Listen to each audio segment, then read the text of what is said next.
I moved into the old house at the end of spring. It was not beautiful, but it was quiet. Pale walls, wooden floors, and tall windows that let in soft morning light. I rented it because I wanted a fresh start, far from noise and memories. On my first evening, while unpacking boxes, I noticed something strange. Behind the house, hidden by tall bushes and wild vines, stood an iron gate. It was old and rusted, almost invisible unless you looked carefully. Beyond it, I could see shadows of trees and tangled plants. A garden?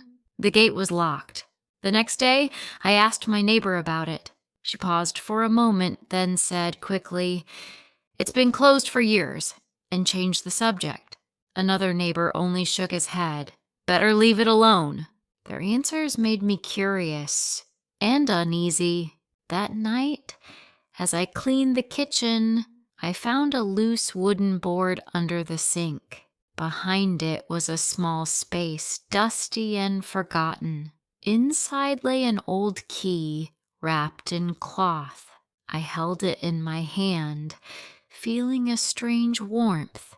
I didn't know why, but my heart beat faster. Somehow the key felt familiar, as if it had been waiting for me. I walked outside, stood in front of the gate, and slowly pushed the key into the lock. The key fit perfectly. The gate opened with a soft, tired sound. Inside, the garden was wild. Tall grass, broken branches, flowers growing where they pleased. But beneath the chaos, I saw signs of care. Stone paths curved gently through the space. A wooden bench sat under an old tree, worn smooth by time. Someone had loved this place. Near the bench, I found a small notebook, its pages yellow and fragile. Most of it was empty, but one page held pressed flowers and a date written carefully. Nearby, a faded scarf was tied around a tree branch, moving gently in the wind. I touched it, and a sudden sadness filled my chest, sharp and unexpected. I didn't understand why. Every corner of the garden felt personal, as if it held quiet memories. I felt like a visitor in someone else's story. Over the next days, I returned in secret. I pulled weeds, cleared paths, and cleaned the bench. I worked slowly, respectfully, like someone restoring a promise. Each time I left, I locked the gate behind me. The garden felt alive when I was there, calm, patient, almost waiting. And though I couldn't explain it, I knew one thing clearly. This garden was waiting for someone, and I didn't know why. One afternoon, as I watered the plants near the old bench, I felt someone watching me. I looked up. Across the fence near the road stood an elderly man. He leaned on a walking stick, his eyes fixed on the garden. He didn't smile. He didn't wave. He looked worried. When he noticed me looking back, he hesitated, then slowly walked closer to the gate. "You shouldn't be in there," he said quietly. His voice was calm but firm. I straightened. "Why not?" He glanced around as if afraid someone might hear us. "That garden doesn't belong to you." "I rent the house," I replied. "No one told me it was forbidden." He sighed deeply. "Some places are not forbidden by rules," he said. "Only by memories." We stood in silence for a moment. "Who took care of it before?" I asked. His hand tightened around the stick. "A woman," he said. "She loved this place more than anything." "What happened to her?" He looked at the bench under the tree. his eyes distant. "She left," he said, "but she promised she would come back." Without another word, he turned and walked away. I stood there long after he disappeared, my heart heavy with questions. Who was she? And why did her promise still feel alive? That night, I couldn't sleep. The old man's words repeated in my mind. She promised she would come back. The next morning, while clearing soil near the tree with the bench, my shovel hit something hard. I stopped and dug carefully with my hands. It was a small metal tin. Inside, wrapped in cloth, was a folded letter, fragile but carefully kept. My hands trembled as I opened it. The letter was written years ago. It spoke of love, separation, and hope. Two people had planned a future together, but life had forced them apart. The writer promised to return to the garden, no matter how long it took. "If I cannot come back," the letter said, "this garden will remember me." Tears filled my eyes. At the bottom of the letter was a name I knew, a name I had spoken all my life, my mother's name. Suddenly the garden made sense. The familiarity, the sadness, the feeling of waiting. I sank onto the bench, holding the letter to my chest.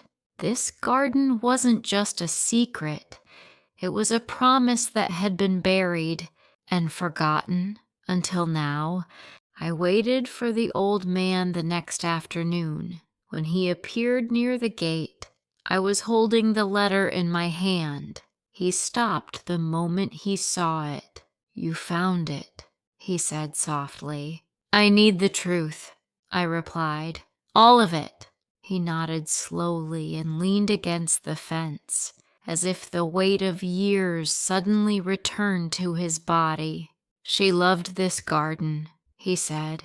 "Your mother. She believed things could grow again, even after loss." He told me how they had met. Two young people with small dreams and big hope.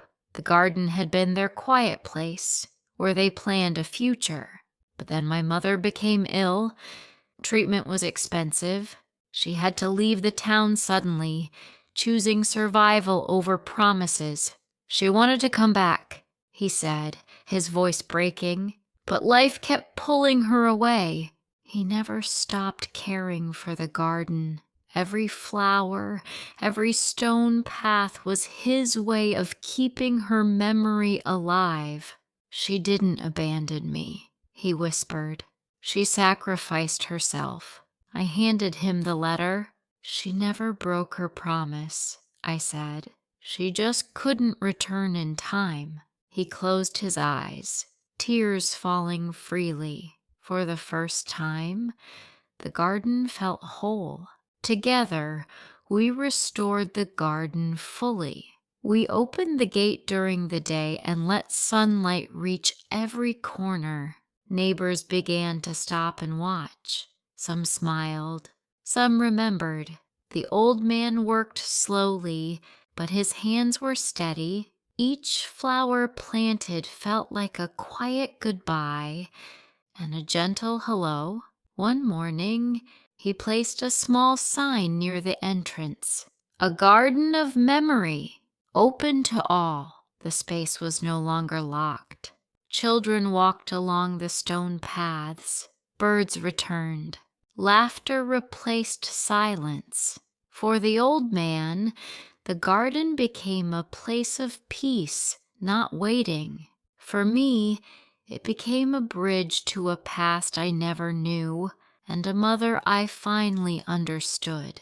We didn't speak much. We didn't need to. Healing doesn't always require words. Sometimes it only needs time and care. I learned something important from the garden. Memories don't disappear when they are buried. They grow quietly, waiting for someone brave enough to uncover them. Pain doesn't always ask to be erased. Sometimes it asks to be understood. The garden taught me that love can survive distance, silence, and years of absence. It can live in soil, in letters, in the hands of those who refuse to forget. When I left the house, the gate remained open. Not everything is meant to stay locked. Some stories need air, some promises need time, and some hearts heal only when we choose to remember, not run away. As I walked down the road for the last time, I looked back at the garden. It was no longer secret. It was alive, and so was I.